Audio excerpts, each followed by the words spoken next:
शराब नीति पर डाउट, मनीष सिसोदिया को लेकर लुकआउट। जी हां, आपके साथ मैं हूं शुभांकर मिश्रा और दंगल में आप सभी का बहुत स्वागत है। सवाल बड़ा यह है कि क्या दिल्ली के डिप्टी सीएम मनीष सिसोदिया वाकई में गिरफ्तार होने वाले हैं? क्या अपनी ही गिरफ्तारी को लेकर सिसोदिया की भविष्यवाणी जो है वो सच साबित होने वाली है?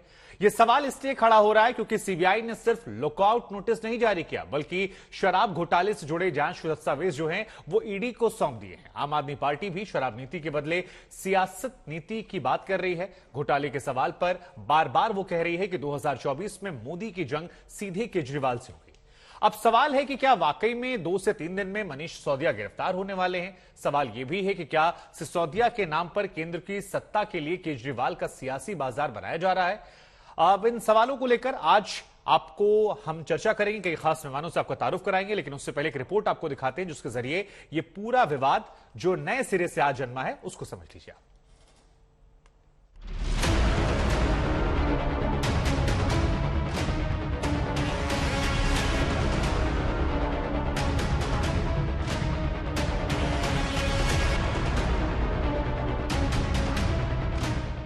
इन्होंने पहले अरविंद केजरीवाल जी के हेल्थ मिनिस्टर को गिरफ्तार किया, फिर कल मेरे यहाँ रेड डाल दी, अब 2-4 दिन में मुझको भी गिरफ्तार कर लेंगे। ऐसे वाकये बड़े कम देखने को मिलते हैं जब कोई नेता अपनी ही गिरफ्तारी की भविष्यवाणी करता है, और उन्हीं बिरले नेताओं की फहरिस्त में दिल्ली के उप मुख्यमंत्री और शिक्षा मंत्री मनीष सिसोदिया का नाम भी जुड़ गया है। बेशक अभी गिरफ्तारी नहीं हुई है, लेकिन प्लॉट तैयार होता हुआ दिखाई दे रहा है। वजह हम आपको बताते हैं। मनीष सिसोदिया के खिलाफ सीबीआई ने लुकआउट नोटिस जारी कर दिया है। देश के बाहर निकलने पर पाबंदी लगा दी गई है। लुकआउट नोटिस जारी होने के बाद अब इस केस में ईडी की भी एंट्री की तैयारी है। तभी सीबीआई ने शराब ठेकों में घोटालों की जांच के दस्तावेज ईडी को सौंप दिए हैं। ये भी माना जा रहा है कि सिसोदिया के खिलाफ जल्दी ही मनी लॉन्ड्रिंग का केस दर्ज होगा। जांच एजेंसियों के एक्शन में अचानक आई तेजी दिल्ली के डिप्टी सीएम के लिए शुभ संकेत तो कतई नहीं। मुझे आश्चर्य हो रहा है कि पूरी सीबीआई रेड करके और 14 घंटे मेरे घर के अंदर छापामारी करके जब कुछ नहीं मिला, उनकी सारी रेड फेल हो गई, कहीं कोई एक पैसे की बेईमानी का कुछ नहीं मिला, तो अब कह रहे हैं लुकआउट नोटिस जारी करो, खोजो इसको कहाँ है। मैं तो यही हूँ अपने घर पे, मुझे ढूंढना है तो स्कूलों में ढूंढ लो, संडे है आज घर पे मिल जाऊंगा, आप बता दो मैं वहां आ जाऊंगा। सिसोदिया के खिलाफ लुकआउट नोटिस जारी हुआ तो उन्होंने पीएम मोदी के पुराने वीडियो को ट्वीट कर दिया। मोदी के पुराने बयान के आधार पर सीबीआई की कार्रवाई पर ही सवाल उठा दिया। हालांकि आम आदमी पार्टी लाख सवाल उठाए, बीजेपी का एक ही जवाब है, कानून अपना काम कर रहा है। एक ऐसा शिक्षा मंत्री जो पूरी दुनिया में लोकप्रिय है, एक ऐसा केजरीवाल का शिक्षा मॉडल, मनीष सिसोदिया का शिक्षा मॉडल जिससे दुनिया सीख रही है, देश सीख रहा है, उसको अब लुकआउट नोटिस जारी कर रहे हैं। हत्यारों को लुकआउट नोटिस जारी नहीं होती, आतंकवादियों को लुकआउट नोटिस जारी नहीं होती, लाखों करोड़ के लुटेरों को लुकआउट नोटिस जारी नहीं होती। पूरा देश इस वक्त महंगाई से करा रहा है, चिंता है कि महंगाई से कैसे छुटकारा पाया जाए, बेरोजगारी से नौजवान करा रहा है, कैसे बेरोजगारी से छुटकारा पाया जाए। अरविंद केजरीवाल को चिंता है कि महंगाई बेरोजगारी से छुटकारा दिलाकर देश को कैसे दुनिया का नंबर 1 देश बनाया जाए। इनको लुकआउट नोटिस की चिंता है। ये एक नेचुरल प्रोसीजर है जो कि किसी बड़े अपराध में ऐसा किया जाता है। इसमें इतना घबराने की जरूरत नहीं है जितना मनीष सिसोदिया जी और अरविंद केजरीवाल जी का जो गैंग है वो जितना घबराहट दिखा रहा है, उतना घबराने की आवश्यकता नहीं है। लुकआउट नोटिस उनके लिए दिया जाता है। आने वाले दिनों में मनीष सिसोदिया की मुश्किलें इसलिए भी बढ़ सकती हैं क्योंकि ईडी की एंट्री होने के बाद मनी लॉन्ड्रिंग का केस दर्ज होना तय है, और ऐसे में गिरफ्तारी भी मुमकिन है, जिसकी दिल्ली के डिप्टी सीएम आशंका पहले ही जता चुके हैं। उधर विरोधियों ने अपनी मोर्चाबंदी और तेज कर दी है। केसीआर के परिवार के लोगों ने यहाँ के जो L1 लाइसेंस होल्डर थे, पहले वो अपने लोग बनाए, और पहली इंस्टॉलमेंट जो मनीष सिसोदिया को मिली, आम आदमी पार्टी को मिली, वो 150 करोड़ रुपए की थी। 150 करोड़ रुपया सबसे पहले डील में इनको मिला। साफ सी बात है कि 144 करोड़ का शराब नीति में चूना जो है वो सरकारी खजाने को तो लगा है। ये बात मुख्य सचिव की रिपोर्ट में एलजी साहब को जो सौंपी गई, उस आधार पे सीबीआई ने जांच की है। ये वो कट्टर ईमानदार पार्टी है जो बेईमानी का चेहरा अब सामने आ रहा है। बात शिक्षा नीति की तो हो ही नहीं रही है, बात शराब नीति की हो रही है। आम आदमी पार्टी पर सवाल शराब नीति को लेकर हो रहा है, लेकिन जवाब सियासत नीति पर आ रहा है। आप लगातार ये कह रही है कि अब 2024 आम चुनाव में मोदी की असली टक्कर केजरीवाल से ही होगी। खैर, ये तो बाद की बात है, लेकिन उससे पहले आम आदमी पार्टी और उनके बड़े नेता मनीष सिसोदिया के सामने जांच एजेंसियों के बढ़ते पंजे से बचने की चुनौती है। दिल्ली से पंकज जैन, मुनीश चंद्र पांडे और अमित भारद्वाज के साथ आज तक ब्यूरो। तो ये पूरी रिपोर्ट हमने आपको दिखाई। कई खास मेहमान हमारे साथ जुड़ेंगे, कुछ जुड़ गए हैं, कुछ धीरे धीरे जुड़ेंगे। जो जुड़े हैं उनसे आपका तारुफ कराते हैं। शहजाद पूनावाला हमारे साथ हैं, बीजेपी के नेशनल स्पोक्स पर्सन हैं, मेरे साथ स्टूडियो में मौजूद हैं। और हमारे साथ कांग्रेस पार्टी का पक्ष रखने के लिए अनिल चौधरी जी हैं, प्रेसिडेंट हैं दिल्ली स्टेट कांग्रेस के। शहजाद, शुरुआत हम आपसे करेंगे। आज दो बड़ी घटनाएं सामने आई।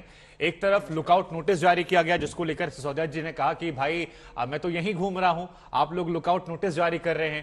तो ये क्या था? और ऐसा लग रहा है कि प्लॉटिंग आप लोगों ने कर दी है, क्योंकि आज खबर यह भी आई है कि ईडी की एंट्री हो सकती है, मनी लॉन्ड्रिंग का केस दर्ज हो सकता है। और हम सभी जानते हैं कि ईडी के पास वो अधिकार होते हैं जिसके जरिए गिरफ्तारियां पहले भी हुई हैं। और इस केस में भी कम से कम सिसोदिया जी ने खुद भविष्यवाणी की थी कि 2-3 दिन में गिरफ्तारी हो सकती है मेरी। देखिए, ऐसा है शुभांकर जी, आपकी खासियत है कि आप बहुत डिटेल में जाते हैं। ये एलओसी सर्कुलर क्या होता है मैं आपके दर्शकों के लिए लाया हूं। एलओसी सर्कुलर ये नहीं होता है कि किसी को देश के भीतर खोजना है। एलओसी सर्कुलर एयरपोर्ट और अलग अलग स्थानों पर दिया जाता है कि ये व्यक्ति नामजद है आपराधिक मामले में, इनको किसी भी हालत में देश छोड़कर जाने की अनुमति नहीं है अनलेस की कोर्ट से उनको परमिशन मिलती है। तो एलओसी की ये बात हुई। पर ये आईएसी से चलने वाले एलओसी पर क्यों आए? इंडिया अगेंस्ट करप्शन वाले आज लुकआउट सर्कुलर पर इसलिए आए हैं क्योंकि केजरीवाल जी का आपने ट्वीट देखा, अनोखा ट्वीट था। जो केजरीवाल कहते थे कि देश के साथ जो बेईमानी करता है वो गद्दार है देश का, वो आज कह रहे हैं ईडी सीबीआई की रेड मत करवाइए। इतना घबराते क्यों है केजरीवाल जी? ये वेंडेटा वाला कार्ड जो इस पे पहले आ जाते हैं। आपके पास, मेरे पास पैन कार्ड, आधार कार्ड, राशन कार्ड, इनके पास एक विक्टिमहुड कार्ड है। बताइए, इन्होंने ये 2.5 महीने पहले एक प्रेस कॉन्फ्रेंस की थी, कट्टर ईमानदार है सत्येंद्र जैन। ये 3 कोर्ट के आदेश आए सत्येंद्र जैन के खिलाफ कि उसने हवालाबाजी की है और उसके खिलाफ यह है कि आपराधिक पृष्ठभूमि का है। मुझे बताइए 2.5-3 महीने से राहत क्यों नहीं मिली अगर इतना ईमानदार है? अब आते हैं आज की पृष्ठभूमि पर। हमने एक सवाल शराब नीति पर और उसके किए गए स्कैम पर पूछा है। ये आबकारी नहीं, ये पापकारी नीति है, आपके पाप की नीति है। हमने बताया है कि कैसे 144 करोड़ का तो वेवर दिया गया, 30 करोड़ की ईएमडी दी गई, परंतु आज हमने ये भी बताया, परवेश वर्मा जी और सिरसा जी ने, कि ओबरॉय के एक कमरे में 150 करोड़ की कैसे डील हुई। हमने ये भी बताया है कि कौन कौन से प्लेयर्स को, मैं आपको 2-3 उदाहरण गिना देता हूं, सौरभ भारद्वाज जुड़ेंगे, उन्हीं के साथ एक तो जुड़ा हुआ है अमनदीप कौन है ढाल, वो उसका भी जवाब देंगे। जैसे कि 2.5% होती थी L1 होल्डर्स की कमीशन, बिना कोई टेंडरिंग प्रोसेस के इसको 12% कर दी। किस आधार पर की? इनका मुनाफा बढ़ाने के लिए। दूसरा, ब्रिंडको कंपनी जो है अमनदीप ढाल की, इस कंपनी को और इनके लोगों को, और जो दूसरा है अरोड़ा, इनके पास एक लाइसेंसी होल्डर के सारे लाइसेंसी दे दिए उनको। तीसरी बात, मैं तीसरा एक स्पेसिफिक आरोप लगा देता हूं जिसकी मैं बात कर रहा हूं।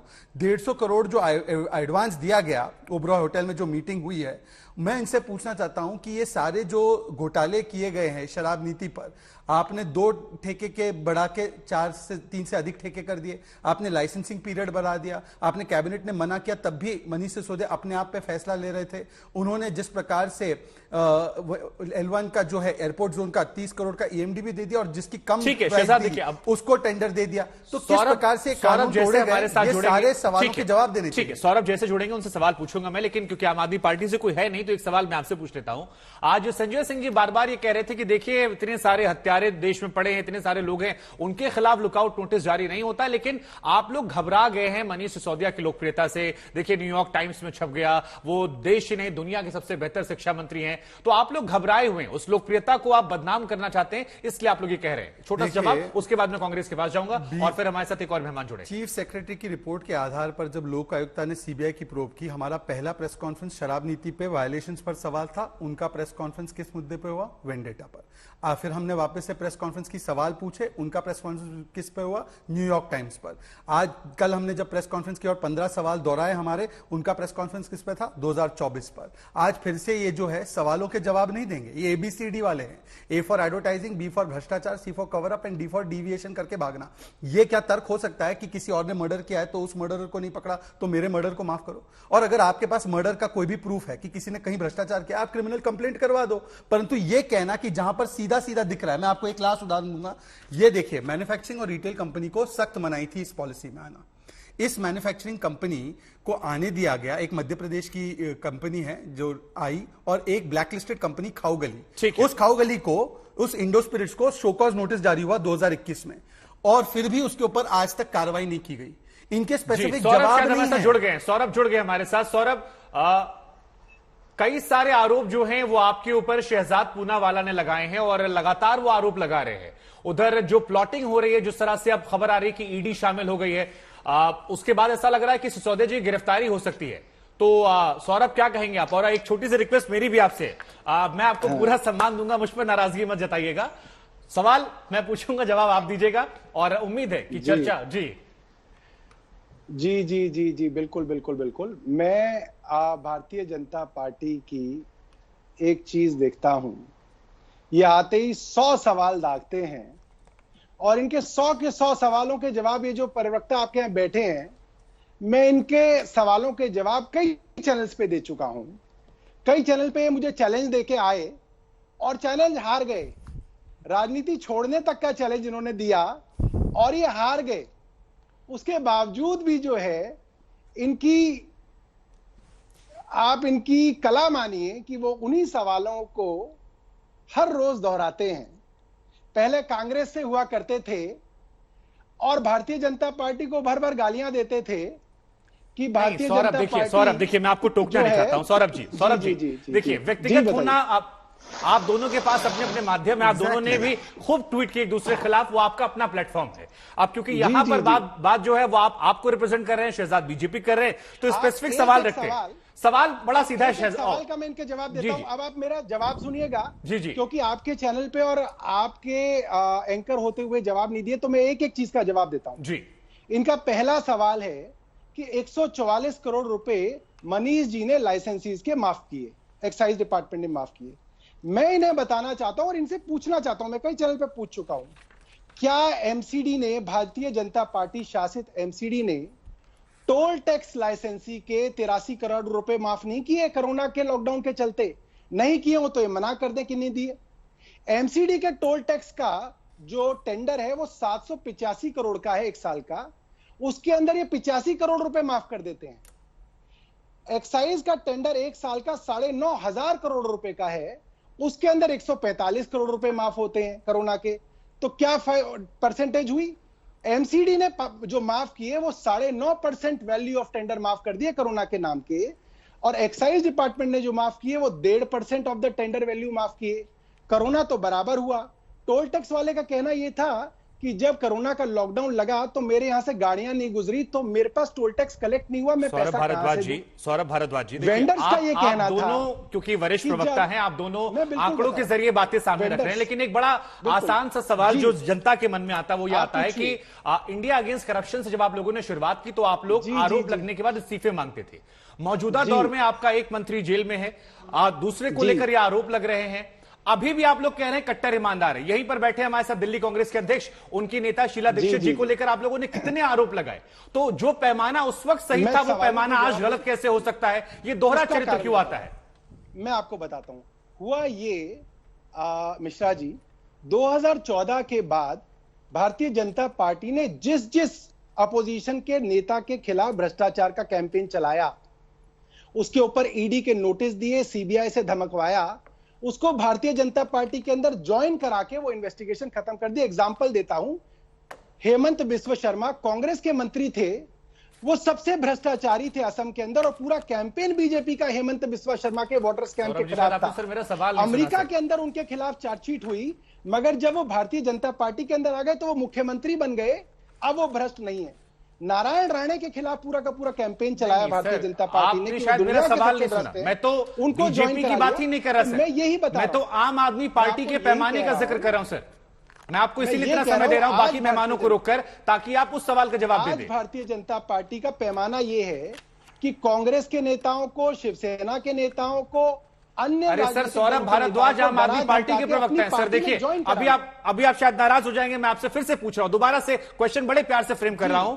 सवाल फिर यही है, जो पैमाना आप लोगों ने सेट किया, जनता को आपने कट्टर ईमानदार छवि दिखाई, अब आप उस पैमाने से दाएं बाएं क्यों हो रहे हैं? क्यों जो पैमाना शीला दीक्षित को लेकर या बाकी लोगों को लेकर आपका था, वो आपके मंत्री चाहे मनीष सिसोदिया हो या सत्येंद्र जैन हो, उनको लेकर आप लागू नहीं कर पा रहे हैं? सीधा सवाल है। अगर ईमानदार हैं तो जांच होगी, निकल कर आएंगे, फिर से बना दीजिएगा। क्योंकि ईडी और सीबीआई का इस्तेमाल आज अपोजिशन पार्टीज के नेताओं को टारगेट करके उनको बीजेपी में ज्वाइन कराना है, और ऐसे कम से कम 5। मैं सौरभ एक बार शहबाज में बाकी लोगों को शामिल कर लूं। अनिल चौधरी जी, आपने सुना यहां पर सौरभ भारद्वाज जी को, उन्होंने कहा कि देखिए अब चीजें अलग है, अब मौजूदा दौर में सीबीआई या ईडी का दुरुपयोग होता है। सबसे पहला सवाल तो आपसे ये, आप लोग इस पूरे विवाद को लेकर कहां पर हैं? क्या ये एजेंसियों का दुरुपयोग हो रहा है या भ्रष्टाचार पर कार्रवाई हो रही है? क्योंकि आपकी नेता को लेकर जो आधार बनाया गया था, उससे आप लोगों को दिल्ली में डेंट हुआ है, आप लोग सरकार से शून्य तक पहुंच गए। ऐसे परसेप्शन की वजह से आज कांग्रेस कहां खड़ी है?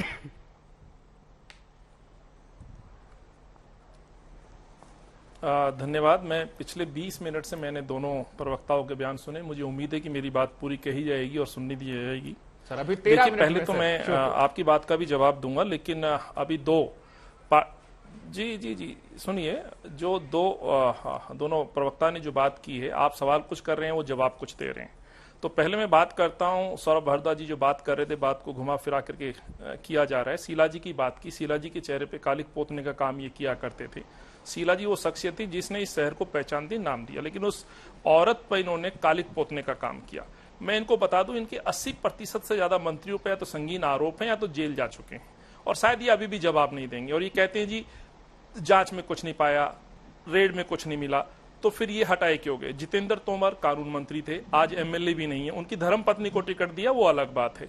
संदीप कुमार इनके खाद्य मंत्री थे, कहां हैं? इसका जवाब ये दे पाएंगे। असीम अहमद खान साहब ये खाद्य मंत्री थे, ये भी कहां है पता नहीं। सत्येंद्र जैन साहब 3 महीने से जेल में हैं। अमानतुल्लाह खान पर वक्फ बोर्ड घोटाले का बड़ा मामला सीबीआई जांच कर रही है। कैलाश गहलोत पर संगीन आरोप है। मनीष सिसोदिया की तो बात चल ही रही है, और तो और इनके सोमनाथ भारती जी और 38 ऐसे एमएलए हैं जिन पे संगीन आरोप हैं, और फिर भी ये कहते हैं कि जांच में कुछ नहीं मिला। सवाल ये है कि कट्टर ईमानदार है सर, भ्रष्टाचार में लिप्त पाई जा रही है।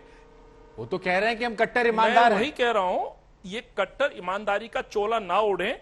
500 करोड़ से ज्यादा का बजट लेकर के अपने मुंह मियां मिट्ठू बनने वाली जो साजिश है, अपने आप को बड़ा करके दिखाना, इश्तिहार लगाना, लेख लिखवाना और उसकी आड़ में गोरख धंधा करना, भ्रष्टाचार करना, ये उचित नहीं ठहराया जा सकता है। ठीक है, अब एक छोटा सवाल सर आपसे मेरा और है अनिल जी, उसके बाद मैं आगे बढ़ूंगा। लड़ाई हमारी, आम आदमी पार्टी बार बार ये कह रही है कि लड़ाई 2024 में बीजेपी बनाम आम आदमी पार्टी है। आरोप है, और एक बड़ा आरोप में आपके चैनल के माध्यम से ये इसका जवाब मिलना चाहिए। मेरी बात को सुने। एक बड़ा इन्होंने जिक्र किया मध्य प्रदेश की कंपनी का। ये भाजपा के प्रवक्ता बोल रहे थे, ये भाजपा का एक ऑफिशियल डिटेल है जो इलेक्शन आयोग को दिया गया है। ये डिटेल है चंदे का। ये चंदा ये खुद 14 मार्च 2022 को इन्होंने ये सबमिट कराया है, और इसमें ये कहती है Bhajpa donation list of BJP above 20,000 for year ending 1/4/2022, 31/3/2021। अब आपको नेक्स्ट पेज पे लेके जा रहा हूं। ये वो सूची है जो एक कंपनी इनको करप्टेड, ब्लैक लिस्टेड कंपनी इनको चंदा देती है। ये कौन सा रिश्ता है? कब चंदा दिया जाता है ये मैं पढ़ के बता रहा हूं आपको। 28/8/2020 1 करोड़ रुपए का चंदा बीजेपी को मिलता है। देने वाली कौन है? सोम डिस्टिलरी प्राइवेट लिमिटेड। ये वही कंपनी है जिसका जिक्र अभी भाजपा के प्रवक्ता कर रहे थे। यही कंपनी 2 महीने बाद 30/10/2020 को फिर चंदा देती है। मैं शहजाद से सवाल का जवाब लूंगा। 50 लाख रुपए ये सोम डिस्टिलरी। ठीक है एक सेकंड में और बता देता हूं आपको। यही कंपनी 21/12/2020 को फिर चंदा देती है 50 लाख रुपए। आखिर ये भाजपा के प्रवक्ता बताएंगे कि इस पूरी आबाकारी नीति पर आप जो आज ये अग्रेसिव होकर 2 दिन से मैं देख रहा हूं पूरे मीडिया चैनल में इस तरह की लड़ाई दिखाई जा रही है कि जैसे इन्होंने किला जीत लिया फतेह। सच्चाई ये है कि इनके 7 सांसद, 8 एमएलए, 3 मेयर, भाजपा का प्रदेश अध्यक्ष, 150 से ज्यादा पार्षद मौन होकर के चुप बैठे रहे। एक पत्र नहीं लिखा शिकायत का, एक जांच एजेंसी के पास नहीं गए। जहां पर ये काम नहीं कर रहे थे वहां पर कांग्रेस के कार्यकर्ता बकायदा शहजाद से जवाब लेते हैं सर, क्योंकि सर बहुत अनिल जी आपके आरोप उन्होंने समझ लिए, अब जवाब ले लेते हो कि शो जो है उसका एक टाइम स्लॉट फिक्स है। में जो शराब की दुकान खोली गई जी, पार्षदों ने जो गोरख धंधा किया। ठीक है अनिल जी जवाब ले लेते हैं, अनिल जी जवाब ले लेते हैं। शहजाद आपकी पार्टी पर सीधा आरोप है, 2 आरोप लगे। एक आरोप सौरभ भारद्वाज ने लगाए हैं कि आपके पास एक ऐसी वॉशिंग मशीन है जिसके अंदर जो आता है वो धुलकर ईमानदार हो जाता है। ठीक है अनिल जी ऑक्सीजन की कमी से अनिल जी आपने तकरीबन 5 मिनट ले लिए सर, अब जवाब ले लेते हैं सर। कब्रिस्तान शमशान घाट अनिल जी जवाब ले लेते हैं सर, ऐसे चर्चा करेंगे तो जवाब नहीं मिलेंगे सर, केवल सवाल रह जाएंगे और जनता को जवाब भी सुनना चाहिए। ठीक है अनिल जी, अब शहजाद आप पर 2 आरोप लगे। पहला आरोप जो लगा है वो सौरभ भारद्वाज ने लगाया है कि आपके पास वॉशिंग मशीन जो है वो उसमें हर आदमी फिल्टर होकर ईमानदार निकल आता है, और ये तमाम नाम उन्होंने गिना दिए। दूसरा आरोप अनिल जी लगा रहे हैं कि जो कागजात आप दिखा रहे थे, जिन कंपनियों का नाम आप ले रहे थे, वो खुद आपको चंदा देती हैं, वो ब्लैकलिस्टेड कंपनियां हैं, और इस पर क्या जवाब आपका है? अब पहले आरोप पे मैं जवाब देता हूं कि मैंने जो आपको बात रखी है सत्येंद्र जैन के खिलाफ हो, कोर्ट का आदेश एक नहीं 3 कोर्ट का आदेश आया है। अगर इनके पास तो अच्छे वकील भी, और कांग्रेस और इनका तो आज रिश्ता भी दिख ही रहा है, ट्विन टावर्स ऑफ करप्शन है, दोनों मिलके एक दूसरे की बात को बढ़ावा भी दे रहे हैं। अगर इनके पास कोई भी सबूत है, एक सेकंड एक करके बात रखते हैं, अगर इनके पास किसी भी व्यक्ति के पास सबूत है, मान लीजिए एजेंसी बहुत बायस होकर काम कर रही है, इनके पास तो क्रिमिनल कंप्लेंट करके हमें एक्सपोज करने का बहुत अच्छा मौका है। इतने दिनों से ये कह रहे हैं कि ये भ्रष्ट है वो भ्रष्ट है, पर एक भी कंप्लेंट नहीं कर पाए। दूसरी बात अनिल जी की बात पे आता हूं। अनिल जी ये आप कह रहे हैं सबसे पहले जब इस पॉलिसी को लाया भी गया और असेंबली में इसको डिस्कस करने का काम हुआ तो हमारे नेता प्रतिपक्ष ने इस पर उठकर बोला कि यह बहुत ही इलीगल और अनफेयर पॉलिसी और इस पॉलिसी को लागू नहीं करना चाहिए। जाकर दिल्ली में इस पर आंदोलन करने से लेकर इसको कानूनी रूप से आगे ले जाने से लेकर विधानसभा तक इसकी लड़ाई अगर किसी ने लड़ी तो हमने लड़ी है, और आज मैं तो शो कॉज नोटिस लेकर बैठा हूं। परंतु मैं आपसे पूछना चाहता हूं कि क्यों जब आप लोगों के ऊपर रेड होती है, जब आपका भ्रष्टाचार पकड़ा जाता है, तो दोनों मिलकर, दोनों बड़ी बहन और छोटी बहन भ्रष्टाचार के मिलकर बोलते हैं क्या, एक ही सुर लगाते हैं, विंडेटा पॉलिटिक्स है। सोनिया गांधी राहुल गांधी पर भी कोर्ट के आदेश पर कार्रवाई हो रही है और यहां पर भी कोर्ट के आदेश पर शुभंकर जी 2-3 बड़े इंपॉर्टेंट मुद्दे, क्योंकि ये चाहते कि इसमें सारे खो जाए। इन्होंने कहा कि 144 करोड़ का वेवर इसलिए दिया गया क्योंकि कोरोना काल था। आपको याद है जब से लागू हुई पॉलिसी, 1 पे 1 फ्री दारू दी जा रही थी। अगर 1 पे 1 फ्री दी जा रही थी मतलब कि लॉस तो हो नहीं रहा था, लॉस देकर तो करेंगे नहीं, तो किसका लॉस हो रहा था जिसको आप भरपाई करने के लिए दिल्ली वालों के पैसे लेकर दे रहे थे। दूसरी बात, इनसे पूछिए कि अगर इतनी बेस्ट पॉलिसी थी, इतना रेवेन्यू बढ़ रहा था, और इसमें क्या हुआ, सेल तो बढ़ी पर सरकार का रेवेन्यू घटा, पर फिर भी इतनी अच्छी पॉलिसी थी तो कैंसिल क्यों किया? आप लगे रहते इस पॉलिसी पर। तीसरी बात मैं इनसे पूछना चाहता हूं कि आज ब्रिंडको जो अमनदीप धाल की कंपनी है, जिसको 2.5% से बढ़ाकर 12% कमीशन किया, इनके बीच में कोई रिलेशन भी है ये बताया जाता है, ये इसकी पुष्टि ये करेंगे। उनको पंजाब में भी L1 मिला है कि नहीं मिला है? सौरभ जी इसका स्पेसिफिक आंसर देना। पांचवी बात मैं स्पेसिफिकली पूछ रहा हूं, 30 करोड़ का एयरपोर्ट जोन के L1 का कैसे रिफंड कराया दिल्ली एक्साइज रूल्स के खिलाफ जाकर?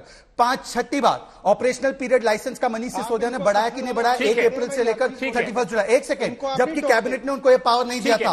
8वीं बात, दिनेश अरोड़ा कौन है? 8 बात याद भी नहीं रहेगी, 8 सवाल उन्हें याद भी नहीं रहेंगे, विजय नायर कौन है? 8 सवाल उन्हें याद भी नहीं रहेंगे। सौरभ जी आप अपना पॉइंटर्स बना लीजिए। मैं एक मिनट में केवल एक बार उमेश सहगल जी को चर्चा में शामिल कर लूं क्योंकि वो भी बैठे हैं। उमेश जी आप तो समझते हैं, सचिवों के सचिव रहे हैं, जरा एक बार दर्शकों को समझा दीजिए कानूनी प्रक्रिया कैसे होती है, क्योंकि यहां से एलजी साहब के पास से फाइल गई, उसी को आधार बनाकर ये पूरी जांच चल रही है। अब सीबीआई, ईडी, लुकआउट नोटिस तमाम चीजें आ चुकी हैं, तो एक बार ये प्रक्रिया समझा दीजिए आप हमारे दर्शकों को, उनको समझने में थोड़ी आसानी होगी, उसके बाद आरोपों के जवाब ले लेंगे। अब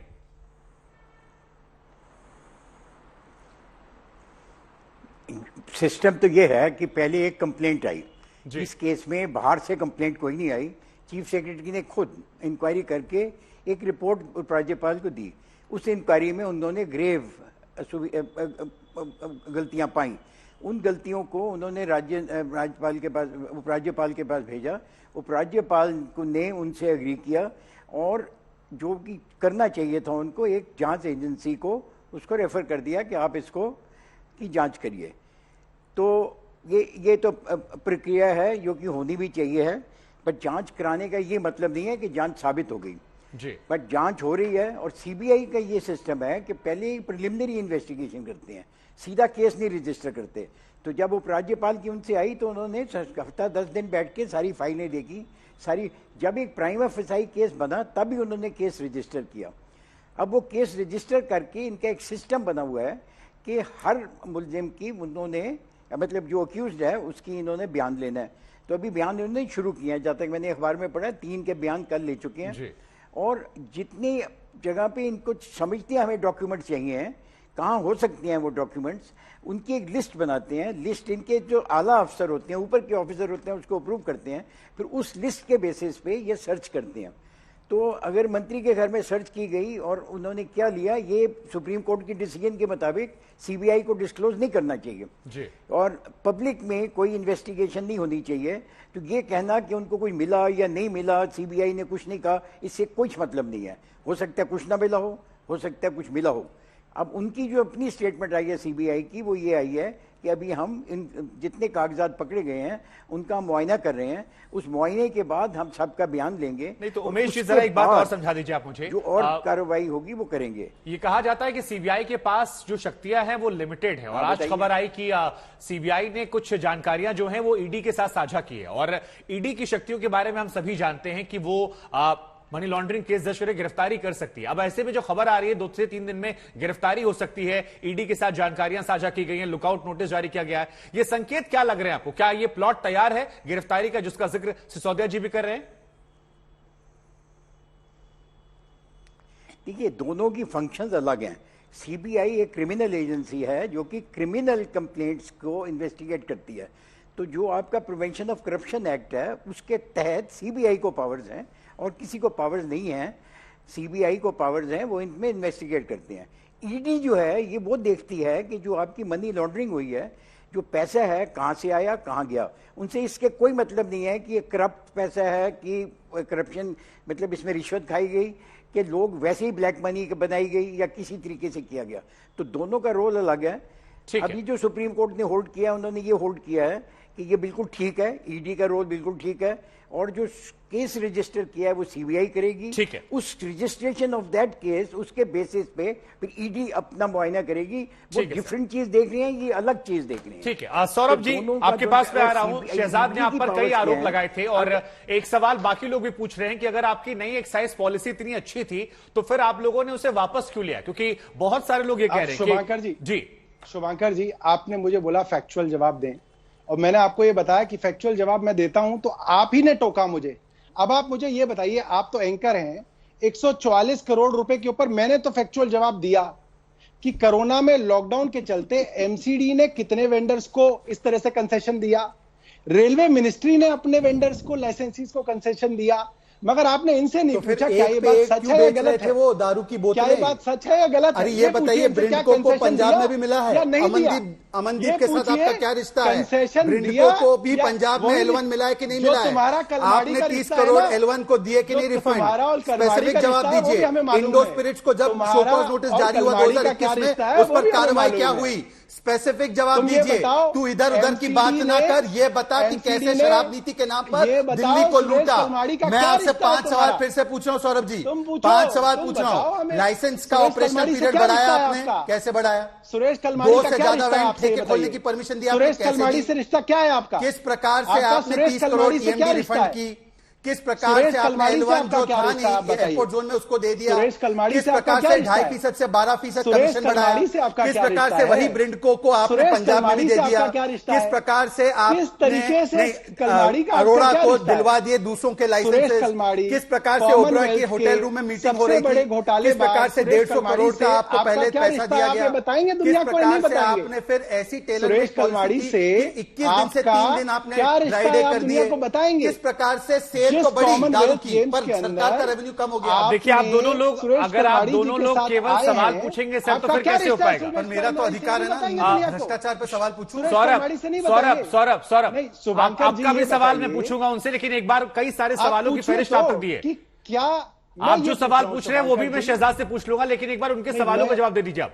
नहीं, मैंने अगर आप दोनों नहीं देना चाहते हैं तो मेरे पास कांग्रेस से मैं वहां रुक कर जाऊंगा। मैं तैयार हूं। मेरे 7-8 स्पेसिफिक सवाल का जवाब। मैंने ये पूछा है कि हमने तो कोरोना के नाम पे लॉकडाउन के टाइम का उनको कंसेशन दिया, क्या एमसीडी और रेलवेज ने नहीं दिया अपने लाइसेंस? सौरभ जी नहीं दिया तो ठेकों की कंपैरिजन कर रहे हैं, ये सरकारी गुड सौरभ जी ठेकों की कंपैरिजन कर रहे हैं, यही उनका तर्क है। सौरभ जी अभी तक तो ये था ना। सौरभ जी एक सवाल लोगों के मन में बार बार आता है कि यहाँ पर आबकारी विभाग को लेकर सवाल हो रहा है। कभी आप लोग न्यूयॉर्क टाइम्स पहुंच जाते हैं, कभी आप लोग बाकी, आप लोग हर चीज से कंपैरिजन कर रहे हैं, केवल एक्साइज पॉलिसी को लेकर आप लोग थोड़ा कर रहे हैं या उससे बोलने बच रहे हैं। जवाब दे रहा हूँ ना जी शुभांकर जी, अभी तो मैंने एक्साइज का ही जवाब दिया। आप सुरेश कलमाड़ी पहुंच गए सर, सवाल आपसे कुछ और पूछा जा रहा है। नहीं, 144 करोड़ का ही तो पूछा आपने सवाल सबसे पहले, स्पेसिफिक सवाल, और मैंने उस चीज का जवाब दिया कि क्या ये कंसेशन रेलवेज ने, एमसीडी ने नई एक्साइज पॉलिसी वापस क्यों ली सर? अगर वो पॉलिसी अच्छी थी तो आपने उसे वापस क्यों लिया? ये सवाल हर कोई बार बार इसका मैं जवाब दूं जी। अब मैं इसका जवाब दूं मगर टोकिएगा मत। बिल्कुल नहीं टोका जाएगा, आप सुनने बिल्कुल नहीं टोका जाएगा सर। आपको नहीं सुनना है? नहीं सर, मुझे सुनना है सर। आपको बता, मैं आपको सम्मान, पूरा सम्मान भी दे रहा हूं और आपको वक्त भी दे रहा हूं। मैं आपको बता रहा हूं, जब ये पॉलिसी बनी, ये जून जुलाई 2021 के अंदर ये पॉलिसी बनी, एलजी साहब को भेजी गई। एलजी साहब ने उसके अंदर कुछ सुझाव दिए, वही एलजी जो भारतीय जनता पार्टी लगाती है, उन्होंने सुझाव दिए, हमने उन सुझावों को इनकलकेट किया, वो पॉलिसी दोबारा भेजी गई।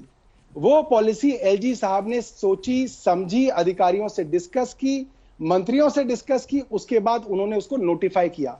ऐसी कई पॉलिसीज हैं जो एलजी नहीं मानते हैं और उसको वापस भेज देते हैं। इस पॉलिसी को उन्होंने माना, नोटिफाई किया, क्योंकि पॉलिसी सही थी। उस पॉलिसी के अंदर जो उसका मेन आधार था वो ये था कि दिल्ली के अंदर जो लिकर वेंट्स हैं वो एक आबादी के अंदर पूरी तरीके से कंसंट्रेटेड हैं। For example, Patparganj east Delhi के अंदर इस तरीके के कुछ मॉल्स हैं जिसमें 16-16, 17-17 शराब की दुकानें हैं।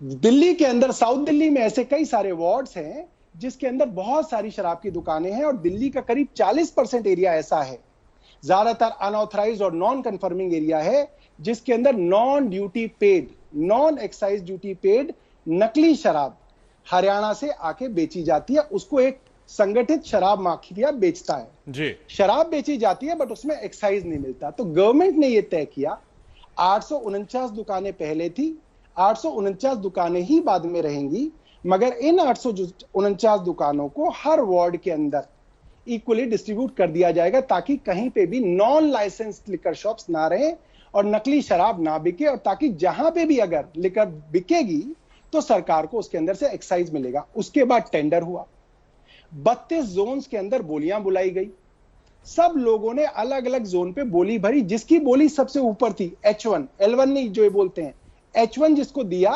उसको उस जगह का लाइसेंस मिला। और इस तरीके से दिल्ली के अंदर, ठीक है, जो एक्साइज पहले 6,500 करोड़ रुपए, 6,000 करोड़ आती थी, उसकी अब एडवांस के अंदर कमिटमेंट 9,500 करोड़ हो गई। अब ये पॉलिसी इसलिए अच्छी थी क्योंकि आपका एडवांस में 9,500 करोड़ का कमिटमेंट हो गया, लाइसेंसीज ने 25% फीस सरकार को जमा करा दी। अब क्या हुआ सुनिए जी जी। अब जब नवंबर में लाइसेंसीज ने अपनी दुकानें किराए पे ले ली, माल भर लिया, 17 नवंबर को जब शॉप्स खुलनी थी, उससे 2 दिन पहले एलजी ने 15 नवंबर को कहा कि भैया ये जो 40% एरिया था नॉन कंफर्मिंग जोन्स का, उसमें हम आपको शॉप्स नहीं खोलने देंगे। अब क्या हुआ, जो लाइसेंसी 100% एरिया को लेके 9,500 करोड़ रुपए की बोली देके आए हैं, वो कोर्ट चले गए, और कोर्ट के अंदर करीब आधा दर्जन पिटीशन हाई कोर्ट के अंदर लगाए गए कि साहब हमने कमिटमेंट कर दी 9,500 करोड़ रुपए की, 100% एरिया सरकार ने कमिट किया, अब एलजी साहब ने 40% एरिया कम कर लिया, हम पूरी फीस क्यों दे? ठीक है, अब कोर्ट ने फैसला किया, कोर्ट ने फैसला किया कि आप इनकी 30% फीस वापस कीजिए, जिससे सरकार को नुकसान समझा दी। सौरभ जी, सौरभ जी, अब मेरा 2 सवाल छोटे छोटे आपसे, उसके बाद शहजाद में आपके पास आऊंगा। आप जब बोल रहे थे तो शहजाद हंस रहे थे, वो क्यों हंस रहे थे वो शहजाद बताएंगे। इसलिए हंस रहे थे वाटर नहीं, इक्वल डिस्ट्रीब्यूशन ऑफ शराब की क्योंकि वो कॉपी क्या है, इक्वल डिस्ट्रीब्यूशन ऑफ साफ पानी नहीं, इनकी प्राथमिकता इक्वल डिस्ट्रीब्यूशन ऑफ शराब। मैं अनिल जी बस आ गया, अनिल जी बस आ गया आपके पास। अब सौरभ जी, एक सवाल यहाँ मन में आता है, सौरभ जी, शुभांकर जी ये ठीक नहीं है, आप यदि उन दोनों से डिबेट कराना जी, इसके बाद आपके पास जाना पड़ेगा। अनिल जी मैं आपके पास आ रहा हूँ, क्योंकि जिस पर आरोप लगा है, सवालों के जवाब नहीं दिलाते हैं, ये सवाल का अनिल जी मैं आपके पास आ गया, बस आप अनिल जी भ्रष्टाचार की इस पे एक प्रश्न का जवाब मुझे नहीं दिया गया, ना भाजपा के प्रवक्ता ने दिया है। देखिए मेरा काम है सर सवाल पूछना, अगर वो जवाब नहीं दे रहे हैं सर दिखा रहे हैं। अनिल जी मैंने आपको पूरा समय दिया सवाल पूछने का, आपके सवालों को मैंने वहां रखा, अब वो उनका विशेष अधिकार भी है सर। दोनों लोगों को इस तरह से दिखा रहे हैं। नहीं सर मैं आपके पास आ रहा हूँ, अनिल जी मैं आपके पास आ रहा हूँ, लेकिन एक सवाल सौरभ जिम्मेवार है, ठीक है ये सवाल पूछा जाना चाहिए। ठीक है सर, मैं आप एक मिनट दीजिए सर। सौरभ एक सवाल मेरा आपके पास से, अगर आपने सारी प्रक्रियाओं का पालन किया, अगर आपने सारी चीजों को सही तरीके से किया, तो फिर आपकी तरफ से ये डर क्यों नजर आ रहा है? क्योंकि आप लोग हर दूसरे दिन प्रेस कॉन्फ्रेंस कर रहे हैं कि दुरुपयोग हो रहा है। अगर दुरुपयोग, अगर आपको लग रहा है सही है, तो फिर आप भी मानहानि कर दीजिए। पहले आपकी पार्टी ने भी गलत आरोप लगाए, लोगों ने माफी मांगी है, गडकरी जी से, जेटली जी से, तिवारी जी से। अगर इन्होंने झूठे आरोप लगाए होंगे तो ये भी माफी मांग लेंगे। फिर उसको पॉलिटिकल क्यों बनाया जा रहा है इस तरीके से? देखिए, अगर आपके मंत्रियों को बंद करके इस तरीके का नौटंकी की जाएगी, तो यह आरोप ऐसा नहीं है कि पहली बार किसी राजनेता ने सीबीआई के ऊपर लगाया है। अगर आप सुनने का कलेजा रखते हैं, ये सुनिए। नहीं सौरभ जी आप ये सारे बयान सुने सर, हमने ये सारे बयान हमने सुने देखे हैं, आप अपने स्पेसिफिक जवाब नहीं दे रहे हैं सर। ठीक है, अनिल चौधरी जी के पास में जा रहा हूं। ठीक है सर, मैं आ गया। नहीं शहजाद मैं आऊंगा, अनिल जी के पास जाते एक बार। अनिल जी भी चर्चा का हिस्सा। अनिल जी देखिए, ऐसा है कि यही इनका तरीका है। अनिल जी अगर अब तक मेरी आवाज जा रही तो हम आपसे रिक्वेस्ट करें कि आप आ जाइए। मैं तब तक अपनी बात रख दूं। जी हम दोबारा कोशिश करते हैं अनिल जी के पास जाने की। तब तक अपनी 2-3 बातें रख दूं। शुभांकर जी देखिए, ऐसा है कि यूपीए काल में तो कोर्ट ने कहा था कि ये केस पैरेट है, पर तब भी सौरभ जी को कांग्रेस का बचाव करना है, कांग्रेस जैसे इनका बचाव कर रही है। अब मैं आपको एक बात सुनाता हूं। सौरभ जी ये भी बता देना कि राहुल और सोनिया गांधी पर जो कार्रवाई हो रही है वो भी विंडिक्टिव है या वो ठीक है। पर सवाल मैं आपको फिर से स्पेसिफिक बताता हूं। ये कहते बहुत अच्छी पॉलिसी थी। ऐसे कैसे हो सकता है कि अगर सेल बढ़ती है दारू की, मतलब कि उनका नुकसान नहीं हो रहा है, सेल तो बढ़ रही है, 1.5 गुना सेल बढ़ रही है, 1 पे 1 फ्री दिया जा रहा है, परंतु सरकार का रेवेन्यू घटता है। और मैं इनसे पूछना चाहता हूं कि क्या अब वो बता दे मुझे, ये जो शो कॉज नोटिस इशू हुआ था 2021 में, ये शो कॉज नोटिस इशू हुआ था क्योंकि ब्लैक लिस्टेड कंपनी को 2 जोन अलॉट किए गए थे। उस पर आज तक इन्होंने क्या कार्रवाई की? ठीक है, ये सवाल बंद करवाऊंगा, लेकिन वो भी आप देखिए, हाँ या ना, वो एक वीडियो पे दिखा रहे हैं और बार बार वो कह रहे हैं कि आप लोगों ने पहले, वो लोग कह रहे हैं आपने पहले भी आरोप लगाए हैं। हाँ। आप लोगों ने केजरीवाल जी के दफ्तर में 7 साल पहले छापा मरवाया, वहां कुछ नहीं निकला, उनके तमाम विधायकों को परेशान किया, कुछ नहीं निकला। तो आप लोग एजेंसियों का दुरुपयोग करते रहते हैं, निकलता कुछ नहीं है, उससे केवल आप लोग पॉलिटिकली उन्हें डिफेम कर देते हैं। अच्छा मुझे बताइए कि आपके मंत्री विजय सिंगला, उनके एमएलए जसवंत सिंह जिनके यहां पर 40 करोड़ के बैंक फ्रॉड का छापा हुआ, उनके एमएलए बलबीर सिंह जिनको 3 साल की सजा हुई, उनकी पार्षद गीता रावत जो आज भी जेल में है, उनकी हरियाणा की सदस्य निशा सिंह जो आज भी जेल में है, ताहिर हुसैन जो आज भी जेल में है, सत्येंद्र जैन जो आज भी जेल में है, 3 बार उनके खिलाफ कोर्ट ने बोला है। ये सारे लोग अगर हमारे द्वारा प्रताड़ित थे तो इनको कोर्ट से क्यों रिलीफ नहीं मिलती? और ये भी अगर विद्वेष की भावना से हो रहा है तो कोर्ट से राहत मिल जाएगी ना। परंतु मैं आपको एक स्पेसिफिक सवाल आपके माध्यम से पूछ रहा हूं कि एक कंपनी को आप ही की सरकार ने शो कॉज नोटिस इशू किया था कि इसको एक्साइज पॉलिसी में आना नहीं चाहिए। एक्साइज डिपार्टमेंट जाकर उसको बंद इसलिए नहीं कराता क्योंकि एफआईआर में दर्ज है कि इसके भी पैसे लिए गए थे। बीच में कलेक्टर था दिनेश अरोड़ा। ये दिनेश अरोड़ा के साथ क्या रिलेशन था? ये अमनदीप के साथ क्या रिलेशन था? ये बाकी अमित अरोड़ा के साथ किस प्रकार से उन्होंने डील की, किस प्रकार से 150 करोड़ दिया गया, इसके ऊपर जवाब नहीं दे रहा। और मैं इनसे एक स्पेसिफिक, क्या अमनदीप ढाल को L1 पंजाब में भी मिला है? सौरभ जी ये बताइए। हाँ, ठीक है सौरभ जी, उसके बाद मैं उमेश जी के पास जाऊंगा। छोटा सा जवाब आप दे दीजिए। मैं शुभांकर जी, मैं ये बात आपसे कर रहा हूं, आप तो पत्रकार मुझे लग रहा है कई सालों से रहे होंगे जी। अगर 2014 से पहले नरेंद्र मोदी जी कहते हैं कि सीबीआई का दुरुपयोग हो रहा है और गुजरात के अंदर मंत्रियों को गिरफ्तार किया जा रहा है, तब उनसे ये नहीं कहा जाता था कि साहब आप रो क्यों रहे हैं, आप डर क्यों रहे हैं, अगर कुछ नहीं होगा तो साफ निकल जाएंगे। आदेश आया था केस पैरेट है। सौरभ जी, मैंने सौरभ जी जो आप सवाल कह रहे हैं, ये सवाल मैंने आपसे थोड़ी देर पहले शहजाद से पूछा था, उसके बाद उन्होंने 10 नाम गिनाए।